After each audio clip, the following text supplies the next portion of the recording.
For most of us in Europe, the availability of food is a given, but this has not always been the case. Some of you may remember the food shortages right after World War II. This was exactly the reason why the Common Agricultural Policy was created by the European Union, to make sure all Europeans would never again have to suffer from a lack of food.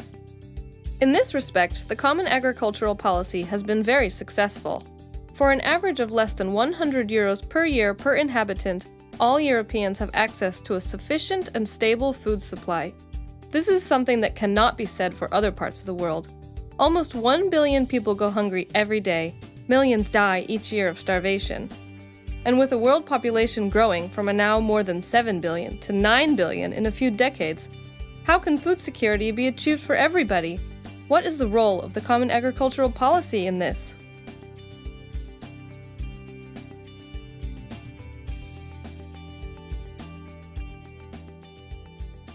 The first and most important thing is to end hunger. We can end hunger by producing better and to also get rid of food losses and food waste.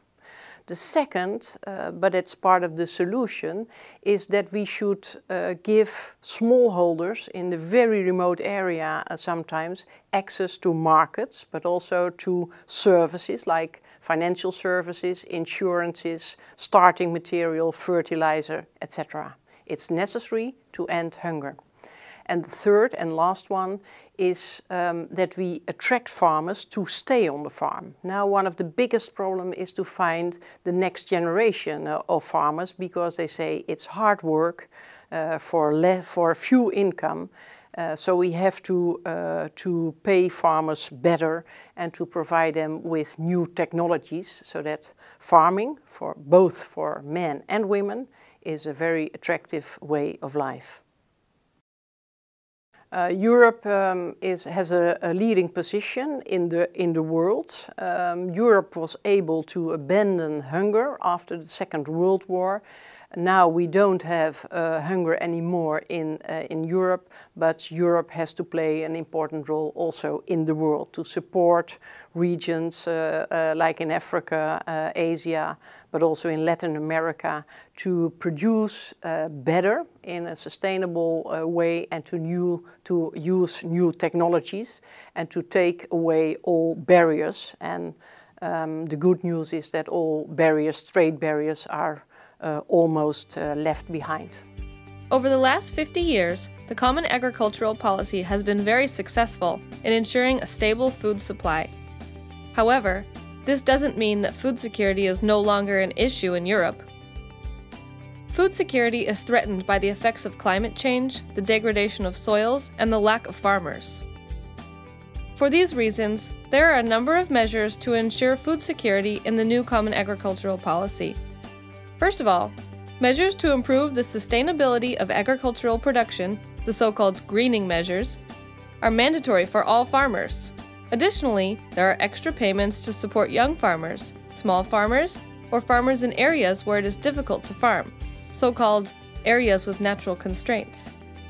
In some cases, payments are directly coupled to the type of product to ensure that these will continue to be produced.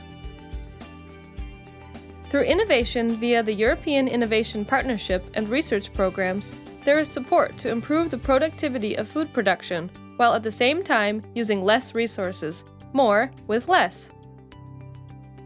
On the other hand, there are still categories of impoverished citizens in Europe that do not have access to sufficient food or a balanced diet.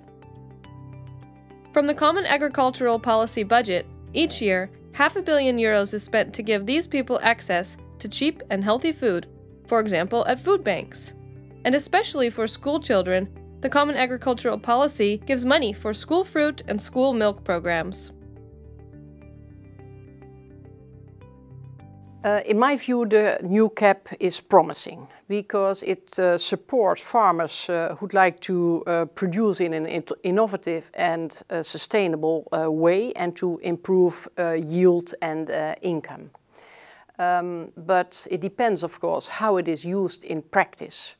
The positive thing of this cap is that it got rid of all the trade barriers, and I think it is worthwhile and important to have to arrange market access also for the products of farmers from other regions and the other way around. If you have ever visited another European country, then you can probably confirm that Europe offers a wide variety of local food products and local cuisines. In fact, every region has its own distinct local products and culinary traditions. Since these quality products are more expensive to produce, there is a risk that they will disappear. For this reason, in 1992, the European Union already put special rules in place to protect these local products. If you ever see one of these labels on a product in your local food shop, you will know that it is a certified local product, made according to traditional and artisanal guidelines. Another logo you may come across is this one. It is the European logo that guarantees that the product is made following strict rules for organic production. It tells you that the use of fertilizers and pesticides is strongly restricted. A label is a start, but it is not enough. The Common Agricultural Policy therefore offers local and organic producers extra support to promote and market their products. But as consumers these days, do we only want enough and safe food? We also want food that tastes good, that is beneficial to our health, respects the environment, and animal welfare.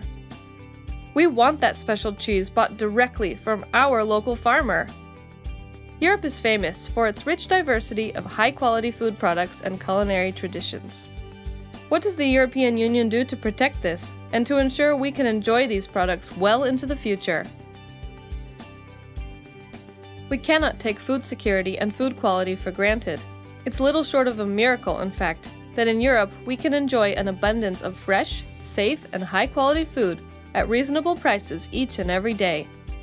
Millions of farmers, processors, transporters, distributors, and shopkeepers are working around the clock to ensure this. Something to think about next time you go out to buy or eat food. It's not so long ago that more than half of our population worked in agriculture, and that we spent up to 70% of our income on food. Over the last 50 years, the Common Agricultural Policy of the European Union has helped immensely to support farmers to produce more and safer food, and protected local products, while at the same time reduced the cost of food for consumers to less than 15% of our income in most cases. However, this success has led to some serious problems. These problems and the way the European policy tries to solve them will be explained in one of the other CAP Basic videos, the Sustainable Management of Natural Resources. Want to find out more or join the discussion on these topics? Go to canyoukapit.eu.